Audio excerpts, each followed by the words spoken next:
하나님의 말씀은 누가복음 8장 4절에서 6절 그리고 11절에서 13절까지입니다. 각 동네 사람들이 예수께로 나아오고 또 큰 무리가 모였을 때에 예수께서 비유로 말씀하시되 씨를 뿌리는 자가 씨를 뿌리러 나가서 뿌릴새 더러는 길가에 떨어짐에 밟히며 공중의 새들이 먹어버렸고 더러는 바위 위에 떨어짐에 싹이 났다가 습기가 없으므로 말랐고 이 비유는 이러하니라. 씨는 하나님의 말씀이요 길가에 있다는 것은 말씀을 들은 자니 이에 마귀가 가서 그들이 믿어 구원을 얻지 못하게 하려고 그 마음에서 말씀을 빼앗는 것이요 바위 위에 있다는 것은 말씀을 들을 때에 기쁨으로 받으나 뿌리가 없어 잠깐 믿다가 시험을 받을 때에 배반하는 자요. 마음 다스리기 두 번째 시간입니다. 우리의 신앙이 어떻게 성장할까요? 어떻게 우리의 믿음이 자랄까요? 가장 기본적으로 하나님의 말씀을 들어야 합니다. 우리 아이가 태어나면 언어를 어떻게 배웁니까? 어머니로부터 말을 들으면서 언어를 배웁니다. 마찬가지입니다. 우리의 신앙이 자라나고 싶으면 기초 언어인 성경 말씀을 들어야 합니다.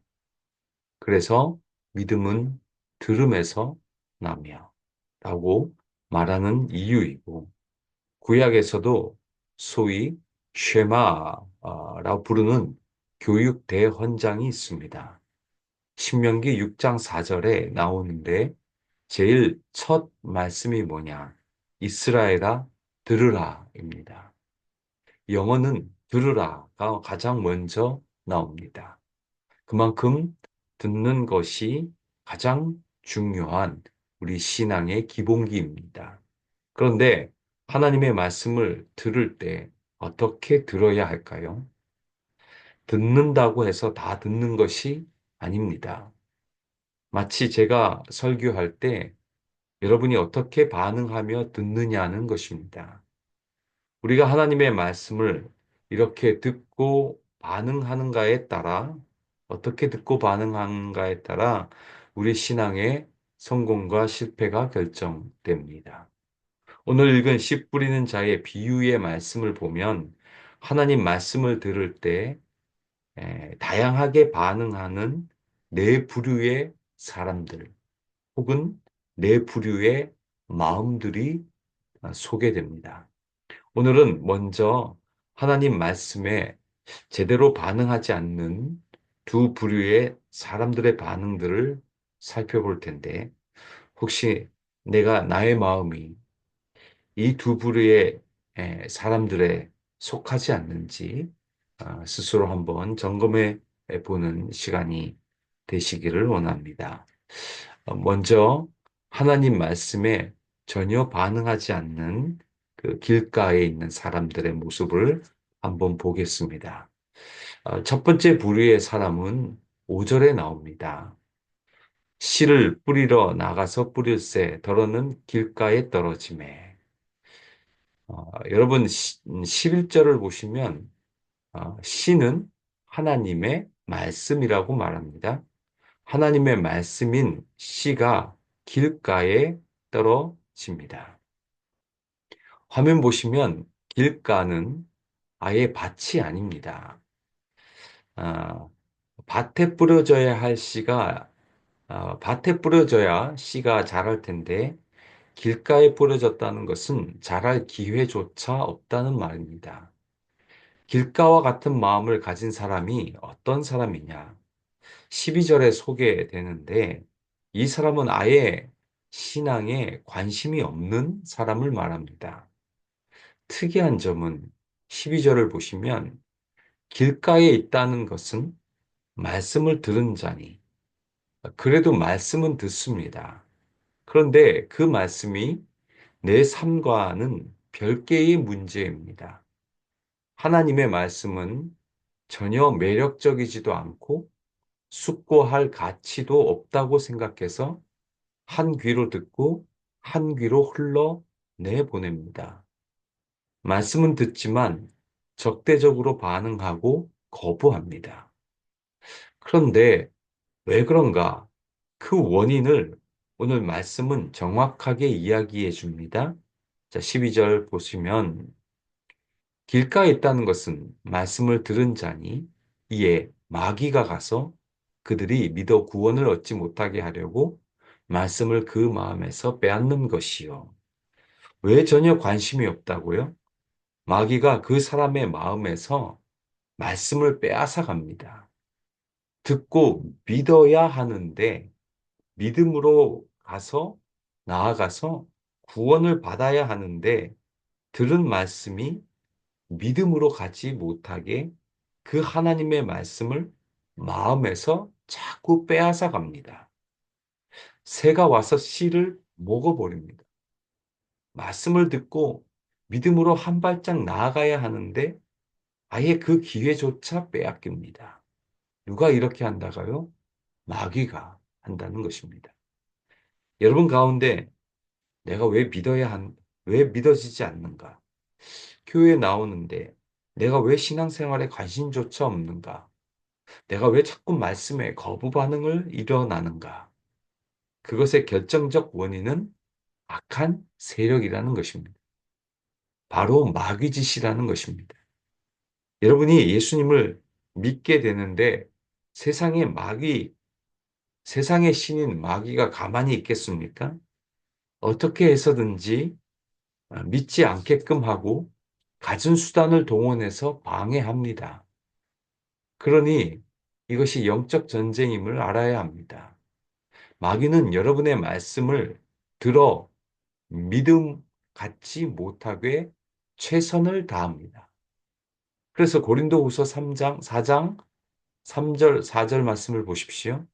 우리의 복음이 가려 있으면 그것은 멸망하는 자들에게 가려 있는 것입니다.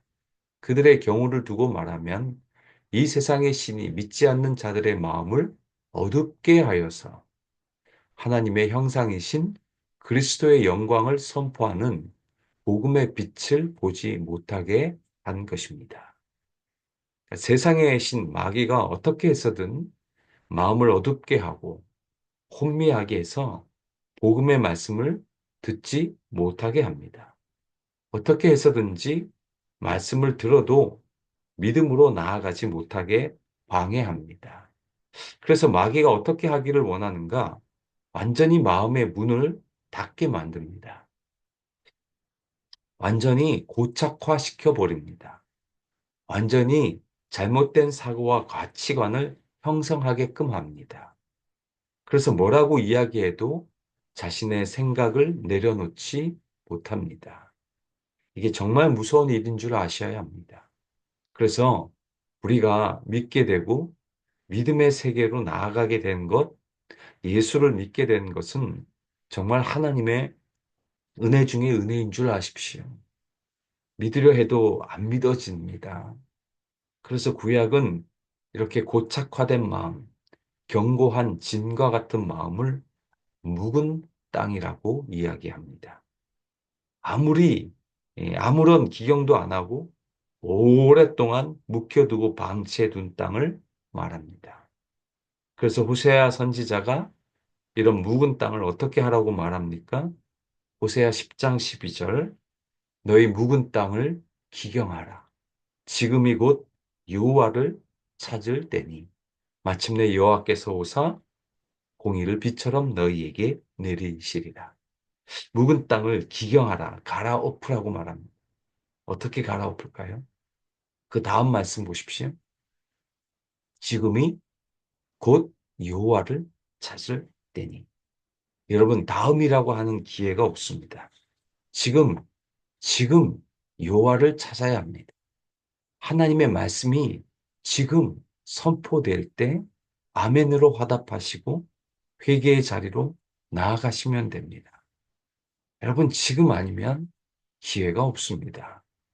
여러분이 지금 회개하고 주님을 찾을 때 하나님이 뭐라고 약속해 줍니까? 여호와께서 오사 공의를 비처럼 너희에게 내리시리라. 호세아에서의 공의는 은혜입니다. 묵혀있는 땅, 척박하고 황폐하고 갈라진 그 땅에 그 내 마음 밭에 하늘에서 은혜의 단비를 부어 그 땅에 생명이 살 수 있는 땅이 되게 해 주십니다. 이것을 에스겔은 이렇게 말합니다.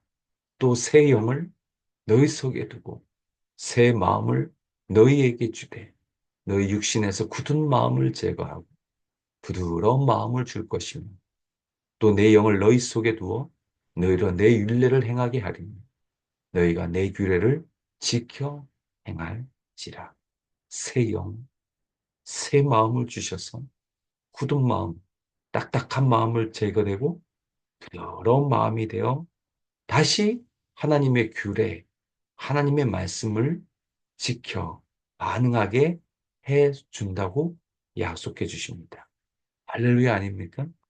여러분 지금 회개하고 나아가십시오. 하나님을 지금 찾으십시오. 그럼 굳은 마음은 부드러운 마음이 되어 다시 말씀을 듣고 그 말씀을 지켜 행하게 되는, 반응하게 되는 자로 하나님이 회복시켜 주신다고 약속해 주고 계십니다. 여러분, 예수는 역사다라는 영화가 있습니다. 무신론자 리스트로벨이 예수를 믿게 되는 실제 실화를 바탕으로 한 영화입니다. 예일대 법학을 전공했고 시카고 트리뷴 신문의 기자로 활동했던 그가 예수의 부활이 허구임을 알리기 위해 수많은 사람들을 만나 인터뷰합니다. 예수 부활이 허구임을 증명하려고 했던 그가 오히려 예수의 부활을 믿게 되어 지금은 목사가 되어 하나님께 크게 쓰임을 받고 있습니다. 제가 그 영화에서 잊을 수 없는 장면이 있습니다. 리스트로벨 아내가 기도하는 장면이었습니다. 제가 오늘 소개드렸던 말씀, 에스겔 36장 26절, 27절 말씀을 가지고 기도합니다. 주님, 제 남편에게 새 영을 부어주시고 새 마음을 주옵소서. 굳은 마음을 제거하고 부드러운 마음을 주옵소서. 이 기도가 있었기에 무신론자였던 리스트로벨이 예수를 믿게 된 것입니다. 여러분, 아직까지 믿지 않는 여러분의 남편, 여러분의 아내, 여러분의 자녀, 부모님들이 계시지 않습니까? 혹시 수년 동안 말씀을 듣지만 묵혀두는 땅과 같은 마음을 가진 분들이 있지 않습니까? 여러분, 말씀을 가지고 기도하십시오. 에스겔 36장 26절, 27절 이 말씀을 가지고 기도해 보십시오. 새 영을, 새 마음을 주옵소서. 굳은 마음 제거하시고 부드러운 마음 주옵소서. 이렇게 기도해야 합니다. 우리 배웠습니다. 지금이 여호와를 찾을 때, 지금이에요. 그래서 지금 여러분 기도하는 시간을 좀 갖기를 원합니다. 여러분 가운데도 묵은 땅을 가지고 계신 분 계십니까? 아직까지 예수를 믿지 못하신 분이 계시면 여러분 자신을 위해 기도하시고 또 여러분 주위에 예수 믿지 않는 가족분들이 있고 실족한 가족분들이 있다면 그들을 위해서 기도하겠습니다. 일단 저를 한번 따라 해 주시면 감사하겠습니다. 주님, 그들의 묵은 땅이 기경되게 하옵소서. 갈아엎어지는 역사가 있게 하옵소서. 성령의 은혜의 단비를 부어 새 마음 새 영을 갖게 하옵소서. 굳은 마음을 제거하시고 부드러운 마음을 주셔서 다시금 주님의 말씀에 반응하며 돌아오는 우리 자신, 우리 남편, 우리 아내, 우리 부모님, 우리의 자녀가 되게 하옵소서. 예수님의 이름으로 기도합니다. 아멘. 여러분 길가에 있지 마십시오. 그 말씀에 최소한 새들이 날아와서 마귀가 와서 그 말씀을 빼앗아 가도록 방치해 두지 마십시오. 말씀을 듣고 아멘으로 반응하고 회개하여 하나님의 앞에 나오시고 예수 믿어 새로운 인생, 새로운 삶을 살아가시기를 축원드립니다. 두 번째, 하나님 말씀에 잠시 반응하는 사람들, 돌밭의 사람들입니다. 두 번째 부류의 사람이 등장하는데요. 6절 말씀을 보시면 더러는 바위 위에 떨어지매. 바위에 떨어진다고 했는데 같은 이야기가 나오는 다른 성경을 보시면 돌밭이라고 되어 있습니다. 돌밭이든 바위가 많은 밭이든 여기에 씨가 뿌려집니다. 돌밭에 씨가 떨어지는데 돌밭과 같은 마음을 가진 사람들은 어떤 사람들인가? 13절에 예수님이 자세히 설명합니다. 바위 위에 있다는 것은 말씀을 들을 때에 기쁨으로 받으나 뿌리가 없어 잠깐 믿다가 시련을 당할 때에 배반하는 자예요. 이 돌밭은 이스라엘 땅 대부분이 돌밭입니다. 그래서 땅을 파면 돌이 너무 많습니다. 그래서 돌밭의 특징은 씨가 자라긴 자랐는데 오래 가지 못합니다. 왜요? 뿌리를 깊이 못 내립니다. 그래서 잠시 자라다가 해가 비치면 수분이 공급되지 않아 얼마 못 가서 시들시들해 버립니다. 똑같습니다. 신앙이 잠시 자라다가 뿌리가 얕으니까 바람이 확 불면 바로 넘어져 버리는 분들이 우리 주변에도 너무나 많습니다. 이분들의 믿음이 없는 분들이 아닙니다. 13절 다시 보십시오. 말씀을 들을 때에 기쁨으로 믿으나. 기쁨으로 믿었다는 말은 회심하고 예수님을 나의 구주로 믿었다는 말입니다. 그런데 그 다음에 중요한 단어가 나옵니다. 뭐가 없다고요? 뿌리가 없습니다. 뿌리가 없다는 말은 얕은 신앙을 가지고 있다는 것입니다. 피상적인 신앙을 가지고 있다는 것입니다. 여러분, 뿌리가 도대체 뭘까요? 이게 바로 하나님의 말씀입니다. 시편 1절에서 1편 1, 2절에서 3절 말씀 보십시오. 여호와의 율법을 즐거워하며 그 율법을 밤낮 묵상하는 자이다. 그는 시냇가에 심은 나무가 철을 따라 과실을 맺고 그 잎이 마르지 않는 것처럼 하는 일마다 다 잘 될 것이다. 여호와의 말씀을 율법을 묵상하는 자가 시냇가에 심은 나무입니다. 시냇가에 심은 나무니 수분을 언제나 공급받아 뿌리가 튼튼합니다. 말씀의 뿌리를 여러분의 심령에 내려져야 합니다. 그래서 말씀이 바탕이 되지 않고 예수를 감정적으로 일시적인 열정으로 믿으면 잠시 동안 예수님을 믿지만 뿌리가 약해서 바람이 불면 바로 넘어집니다. 그래서 시편 1편 4절 말씀도 보십시오. 그러나 악인들은 그렇지 않으니 그들은 바람에 나는 겨와 같을 뿐이다. 겨처럼요. 바람이 불면 역경이 오면 이리저리 날리는 그 모습을 보여준다는 것입니다. 제가 지난주에 지정의 말씀드렸지만 예수를 감정적으로만 믿으시면 안 됩니다. 지성과 의지가 같이 따라와야 합니다. 특히 뿌리가 튼튼해야 합니다. 말씀의 바탕 위에 서 계셔야 합니다. 그래서 제가 여러분 보고 성경 공부하자고 말씀드리는 것입니다. 시간을 내서라도 말씀의 자리에 나오셔야 합니다.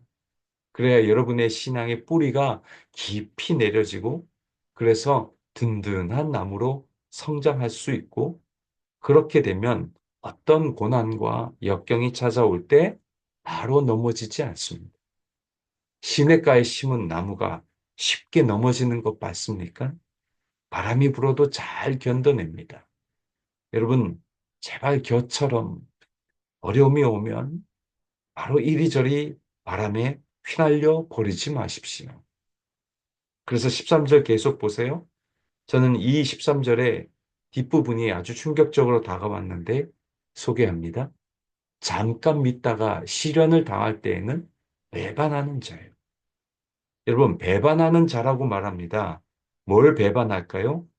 내가 기쁨으로 믿었던 그 신앙, 내가 예수를 믿었던 나의 믿음을 송두리째 버립니다. 모든 것을 포기합니다. 나의 믿음 그 자체를 부정합니다. 특히 배반하다는 말은 원어를 보시면 떨어져 나갔다라는 말입니다. 이게 얼마나 심각한 말인지 아셔야 돼요. 요한복음 15장 5절 말씀. 나는 포도나무요. 너희는 가지라. 그가 내 안에, 내가 그 안에 거하면 사람이 열매를 많이 맺나니 나를 떠나서는 너희가 아무것도 할 수 없습니다. 분명히 말합니다. 너희가 나를 떠나서는 아무것도 할 수 없다. 그런데 떨어져 나갑니다. 여러분 요한복음 15장 6절 말씀도 보십시오. 사람이 내 안에 거하지 아니하면 가지처럼 밖에 버려져 마르나니 사람들이 그것을 모아다가 불에 던져 사르느니라. 이건 엄청난 경고입니다. 떨어져 나갔다는 말은 마치 나뭇가지가 나무에서 떨어져 나간 것입니다. 그럼 사람들이 그것을 모아다가 불에 던져 사릅니다. 이건 엄청난 경고예요. 여러분 어떻게 해서든지 붙어 계셔야 돼요. 시련이 온다고, 역경이 찾아왔다고, 시험거리가 왔다고, 여러분 송두리째 내가 믿는 그 예수 배반하지 마십시오. 떨어져 나가지 마십시오. 여러분 예수님은 절대 여러분을 떠나지 않습니다. 절대 여러분을 포기하지 않습니다. 여러분이 떠나는 것입니다. 여러분 제가 부활절에 도마에 대해 설교하지 않았습니까? 회의주의자, 이성주의자 도마에게도 예수님이 끝까지 찾아와 주십니다. 내가 손과 옆구리에 내 손을 넣어보지 않고서는 절대 부활을 믿지 않겠다고 호언장담하던 그 도마를 위해서 친히 예수님이 찾아와 주십니다. 절대 여러분을 포기하지 않습니다. 그런데 우리가 예수님을 떠나려고 하는 거예요. 여러분, 물고기가 어항에 있을 때 가장 안전합니다. 어항 밖으로 점프해서 나가면 죽습니다. 그래서 요한복음 15장 9절 말씀 보십시오. 아버지께서 나를 사랑하신 것 같이 나도 너희를 사랑하였으니 나의 사랑 안에 거하라. 주님의 사랑 안에 어찌하든지 거하십시오. 떠나지 마십시오. 하나님을 등 돌리지 마십시오. 어떻게 하라고 그러십니까? 어떻게 하려고 그러십니까? 시련이 찾아옵니까? 그 시련 때문에 예수님을 버리시겠어요? 시련 때문에, 어려움 때문에 모든 것을 포기하시렵니까? 여러분 잘 아시는 복음성가가 있습니다. 주님 뜻대로 살기로 했. 이 찬양의 비하인드 스토리가 있습니다. 제가 영상을 준비했는데요. 아마 보셨던 분들도 계실 것 같은데 제가 참 이 영상을 보고 정말 많이 울었었는데 한번 보시겠습니다. It's a true story of a small village in India. And in this village, there was this family that came to a saving faith in Jesus Christ to save their family. This agitated the village so much, and everybody became so upset that an angry mob gathered and shoved them into the public square. The village chief confronted them, and he said to the man, "If you and your family will not recant your faith, you will all surely die." The man didn't know what to say, what to do. And so the only thing that came to mind for him were the words of the song that he himself had composed when he had first surrendered his life to God. So he began to sing, "I have decided to follow Jesus. No turning back. No turning back." With that, horrifically, his children were killed. I decide for Jesus. I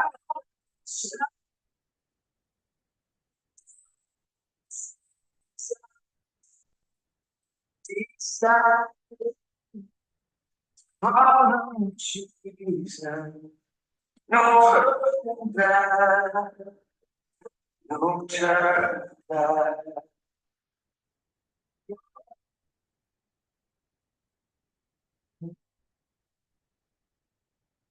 He was given another chance, this time with his wife's life on the line. And yet he continued to sing, though none go with me, still I will follow. No turning back, no turning back. Though none go with me, still I will follow. Though none go with me, still I will follow. Though still I will follow. No turning back, no turning back. After her tragic death, he was given one final opportunity, this time to save himself. Yet he continued to sing. Lost before the world behind, the cross before the world behind, the cross before the world behind. No turning back, no turning back.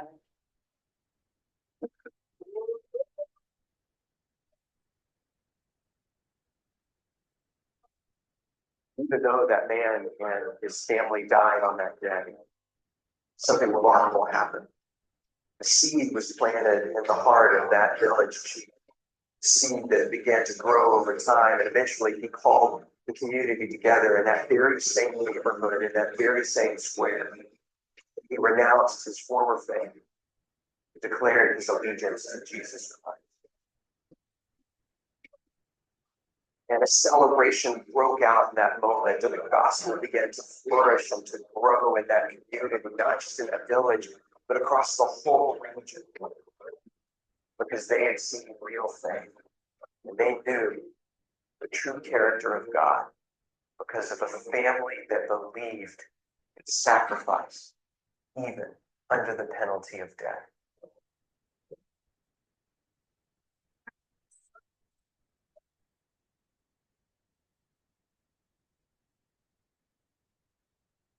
예, 여러분, 노 터닝 백입니다. 뒤돌아서지 마십시오. 세상으로 돌아가지 마십시오. 세상 등지고 십자가 보내. 저희 신학교 학생 한 분 중에 목회의 길을 걸어가겠다고 하시는 분이 계셨습니다. 40대 초반 정도 되는데 그분이랑 이야기할 시간이 있었습니다. 이런저런 이야기를 듣다가 제가 그랬습니다. 목회길 가시는 거 맞죠? 결심하셨죠? 그럼 노 터닝 백입니다. 뒤돌아보고 세상으로 다시 돌아가려 하지 마십시오. 여러분 신학교 가시는 분만 그렇습니까? 여러분 노 터닝 백입니다. 혹시 돌밭에서 계시는 분들이 이 자리에 계십니까? 노 터닝 백입니다. 사도 바울이 뭐라고 고백합니까? 빌립보서 3장 13절 14절 형제들아 나는 아직 내가 잡은 줄로 여기지 아니하고 오직 한 일즉 뒤에 있는 것은 잊어버리고 앞에 있는 것을 잡으려고 표대를 향하여 그리스도 예수 안에서 하나님이 위에서 부르신 부름의 상을 위하여 달려가노라. 뒤돌아보지 않고 앞에 있는 표대를 향하여 달려가십시오. 시련이 온다고 뒤돌아보지 마십시오. 돌짝밭에 있는 모든 돌들을 빼내고 앞을 향해 표대를 향해 부르신 부름의 상을 위해 힘차게 앞으로 달려가십시오. 바람에 나는 겨처럼 이리저리 휘날리지 마시고 시련이 온다고 떨어져 나가지 마시고 그 어떤 역경과 고난 속에서도 시냇가에 심은 나무처럼 말씀의 뿌리를 깊이 두고 앞으로 견디면서 앞으로 전진해 나가시는 저와 여러분 되시기를 축원드립니다. 말씀 마무리합니다. 오늘 두 종류의 밥만 살펴보았습니다. 길가에 있는 사람들 되지 마십시오. 아무 반응 없이, 관심 없이 그렇게 살아가지 마십시오. 묵은 땅, 굳은 마음, 그거 기경해서 은혜의 단비를 통해 부드러운 마음이 되어 주님을 믿는 은혜가 있기를 바랍니다. 혹시 돌짝밭과 같은 마음을 가진 분들이 계십니까? 뒤돌아서지 마십시오. 세상 등지고 십자가 바라보십시오. 시련 앞에 넘어지지 마시고 끝까지 앞을 향해 달려가십시오. 그래서 정말 하나님의 말씀에 제대로 반응하여 풍성한 축복을 누리시며 살아가시기를 주님의 이름으로 축원드립니다. 기도하시겠습니다. 사랑의 하나님 감사합니다. 주님, 저희들 우리의 마음을 주님 앞에 올려드립니다. 무겁 있고 기경해야 될 그 마음이 있다면 하나님 성령의 은혜의 단비를 부어주셔서 하나님 마귀가 우리의 마음 가운데 그 진리의 말씀을 빼앗아 가지 않도록 우리가 그것을 방치해 두지 않기를 원합니다. 지금이 구원을 받을 때 은혜의 때라고 하셨사오니 하나님을 찾고 하나님께 나아가 그 마음이 정말 주님 주시는 은혜로 채워지게 하옵소서. 돌짝처럼 많은 돌과 같은 마음을 가지고 있지는 않는지요. 주님, 저희들에게 그 굳은 돌을 빼어 주셔서 어떤 시련이 와도 세상 등지고 십자가를 보며 부름에 부르신 부름의 상을 위하여 뒤돌아보지 않고 앞을 향해 달려나가는 우리 모든 성도님들 다 되게 하여 주옵소서. 그리하여 우리가 주님이 원하시는 하나님이 기뻐하시는 사람이 되게 하시고 그 아름다운 마음을 가지고 살아갈 수 있도록 주께서 역사하여 주옵소서. 감사드리고 예수님의 이름으로 기도하옵나이다. 아멘.